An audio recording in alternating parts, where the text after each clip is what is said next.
I got one of these steppers off TikTok. If you don't know what I'm talking about, here it is. And it comes with these like armband things, and they have a level of resistance obviously as well. I think I have the resistance up a little too high because I feel like I'm not able to work out on it as much as I should be able to. But I'm going to talk about something here. It's going to be mental health related while I do this.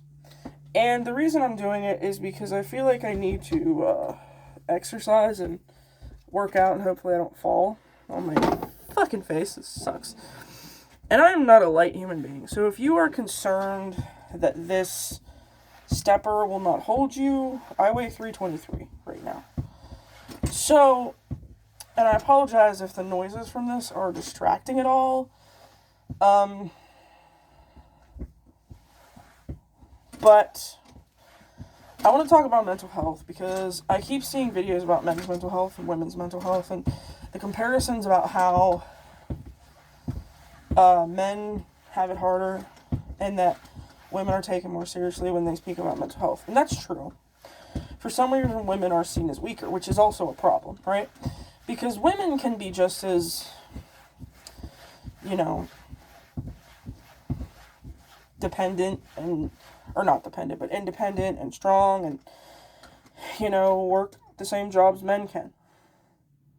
If she's as physically strong as a man, then she can work the same job, probably. That's how fat and out of shape I am, okay? But my point is that men are not seen or taken seriously when it comes to mental health. But the truth is, it's an issue that encompasses both genders, right? So,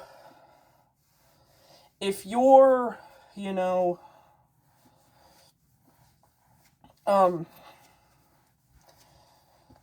really listening to me here, I was going to just make a TikTok about it, but I feel weird posting long videos on TikTok because, let's be fucking honest, nobody watches 10-minute videos. Nobody likes to. You'll click the playback speed, and when it's not going fast enough, you're just going to scroll. But I think the real reason that people are not taken seriously when it comes to their mental health is because of anybody and everybody that's ever faked it. Okay? And I want you to think back to any relationship you've ever been in, any situation you've ever been in. That's really loud, that's why I stopped. It's distracting me to try and move physically while I'm talking. I can do some things while I'm talking, but other things I can't. But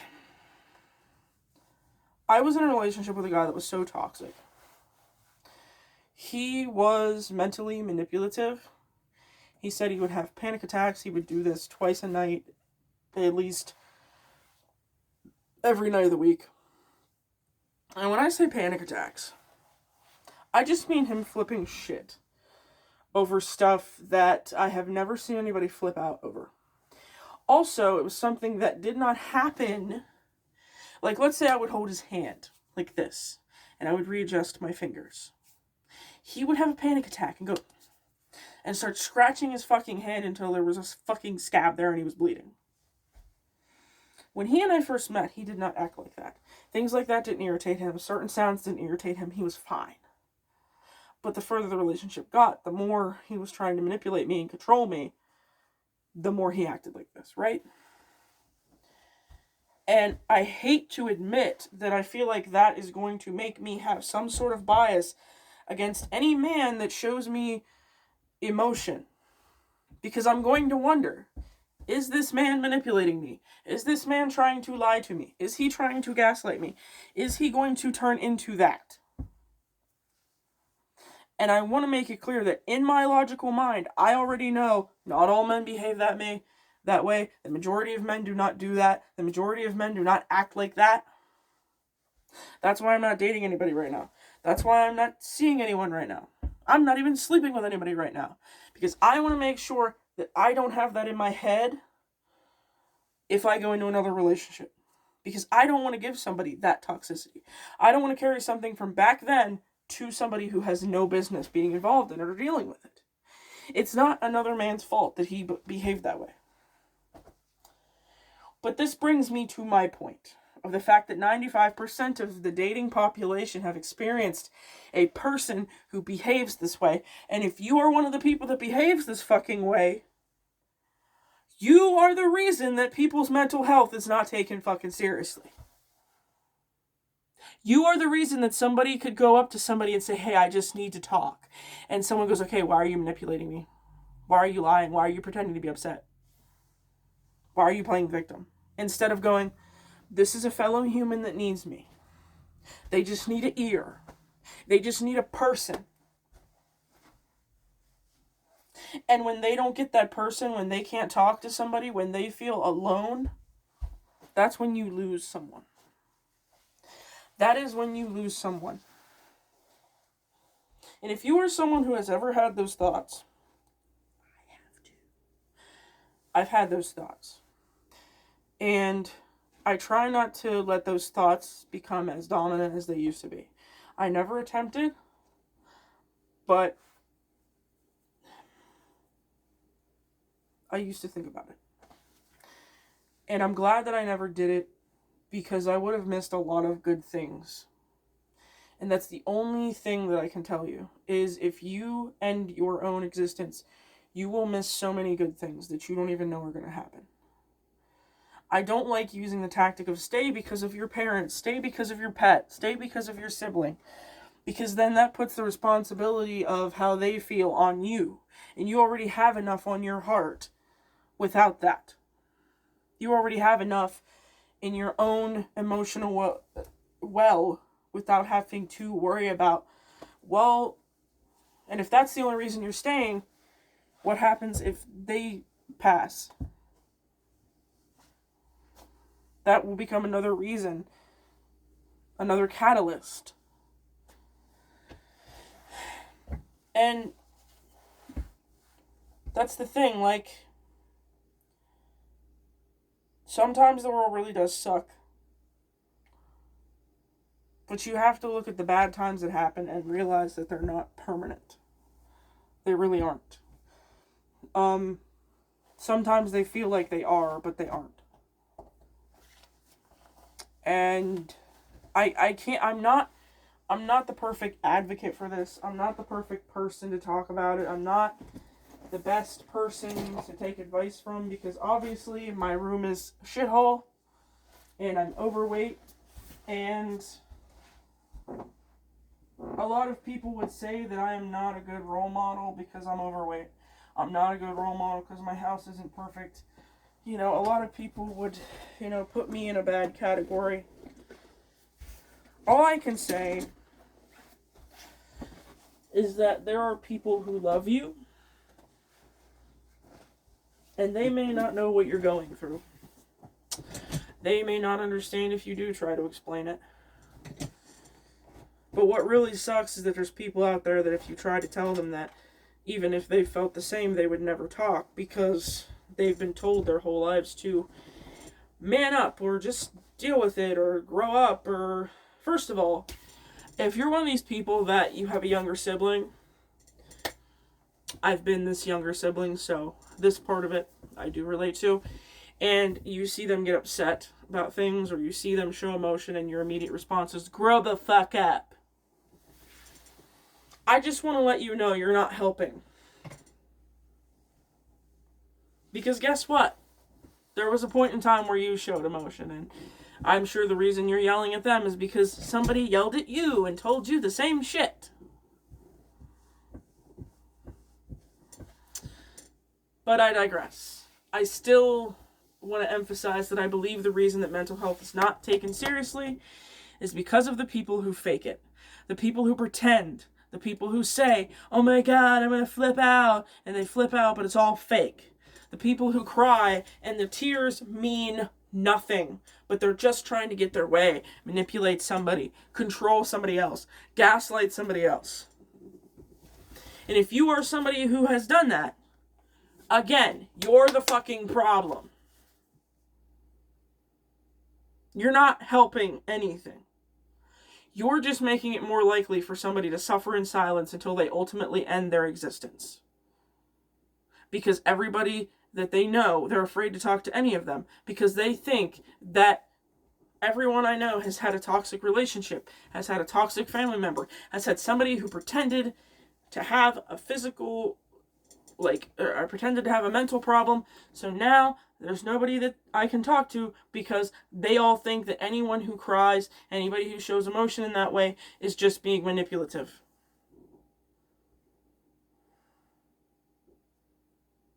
And they feel isolated and they feel alone.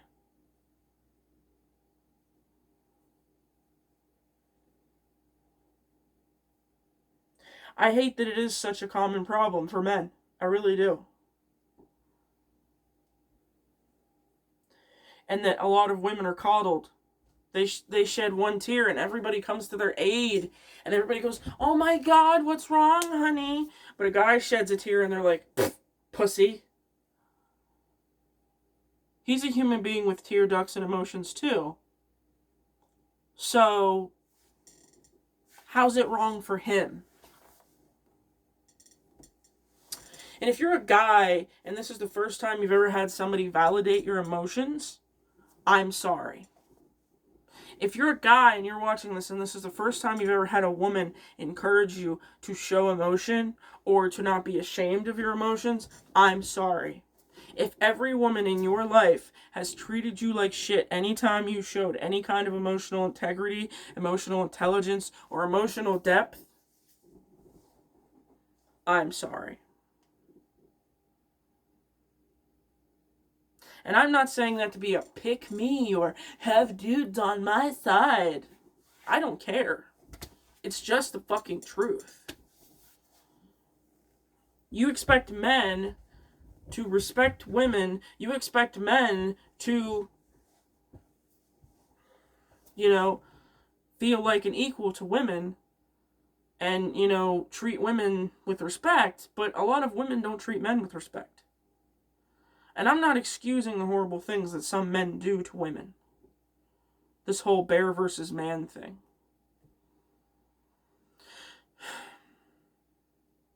That's something that I understand the point that a lot of women are making, but I also understand the point that a lot of men are making. In reality, depending on the kind of bear that we're talking about, you could get mauled, and picking the man would be safer.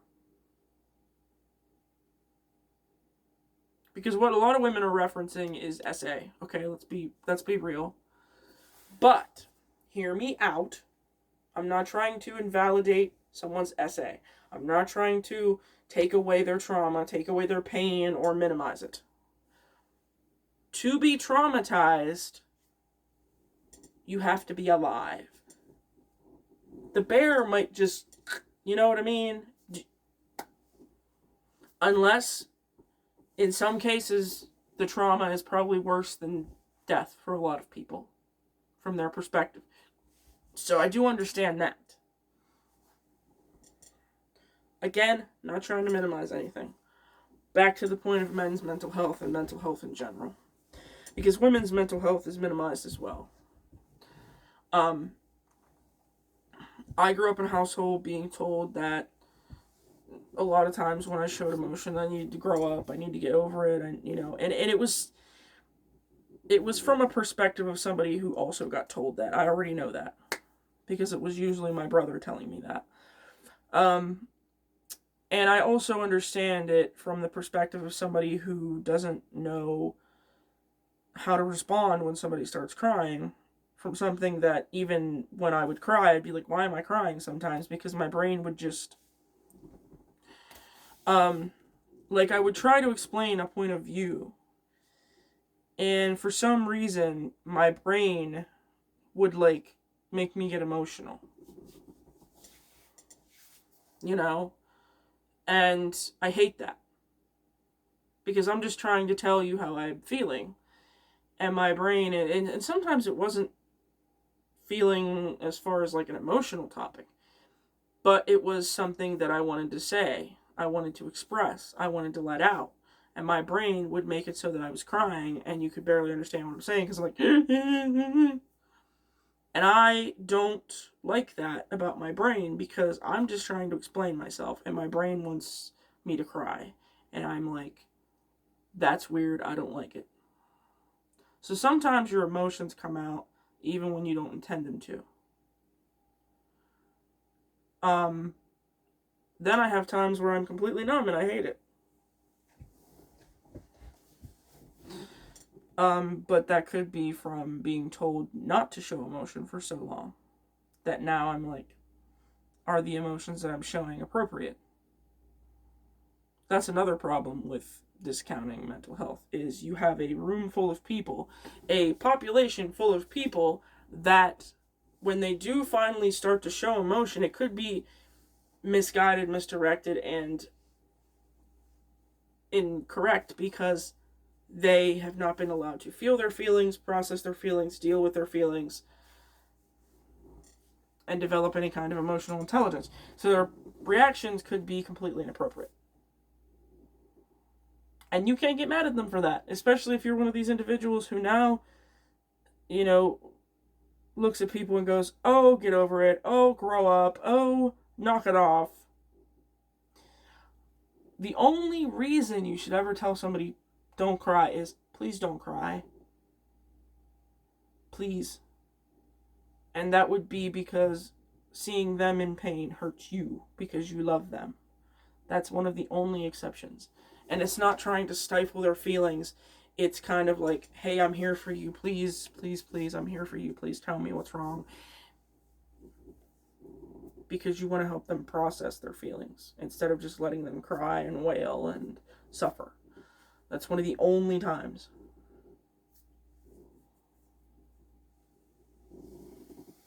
I just hate knowing that there's so many people in the world that use emotions as leverage. We have these things inside of us that are meant to be beautiful and expressive and make us feel alive. And what does half the population do with them? Oh, I think I can get a promotion with this. Oh, I think I can get someone to sleep with me like this. Oh, I think I can get someone to, marry me like this. I think I can trick somebody with this. It's fucked up.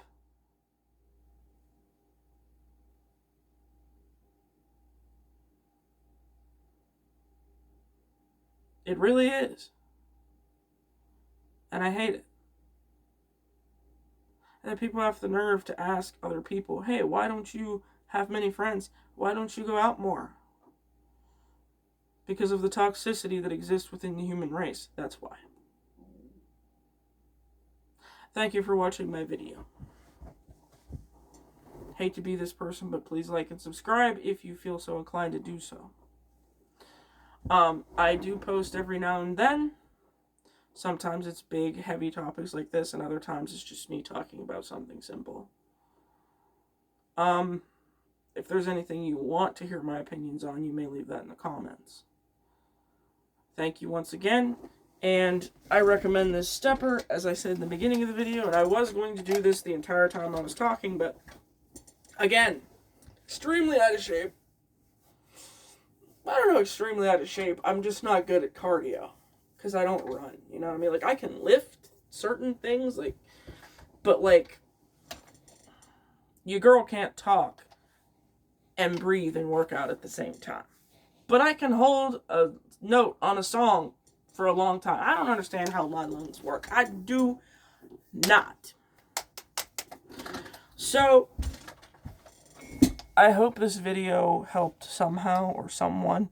Sorry that it was so long, and I hope you have a good evening. I hope that you feel blessed and loved and less alone.